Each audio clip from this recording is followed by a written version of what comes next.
కుమార్ ను గజనీగా చూపించి బాలీవుడ్ జనాలను థ్రిల్ చేసిన తమిళ డైరెక్టర్ మురుగదాస్ మరో సంచలనానికి తెరతీశాడు. ఆయన సినిమాలో నటించాలని ఎంతో మంది బాలీవుడ్ హీరోలు ఉత్సాహపడుతుంటారు. మనోడు ఈసారి యాక్షన్ హీరో అక్షయ్ కుమార్ ను ఎంచుకున్నాడు. అయితే గజనీ లాగా ఇది రీమేక్ మాత్రం కాదండోయ్, పక్కా స్ట్రైట్ పిక్చర్.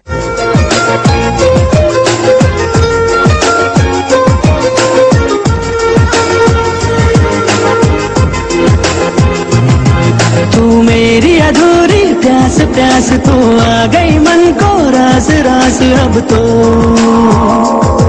तू मेरी अधूरी प्यास प्यास तो आ गई मन को रास रास अब तो तू आजा पास पास. గజనీ డబ్బింగ్ తో ఇటు టాలీవుడ్ నే కాక రీమేక్ తో బాలీవుడ్ ను కూడా ఆకట్టుకున్న తమిళ డైరెక్టర్ మురుగదాస్ 2 ఏళ్ల తర్వాత తన రెండో హిందీ సినిమాకు శ్రీకారం చుట్టాడు.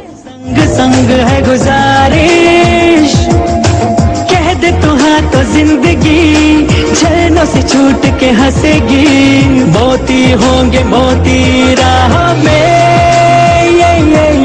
అక్షయ్ కుమార్ తో లవ్ యాక్షన్ ఎంటర్టైనర్ ను తీసేందుకు సిద్ధమయ్యాడు. అక్కయ్యకి కూడా మురుగదాస్ చెప్పిన లైన్ బాగా నచ్చిందట. నెక్స్ట్ ఇయర్ జనవరిలో ఈ సినిమా షూటింగ్ ప్రారంభమవుతుంది.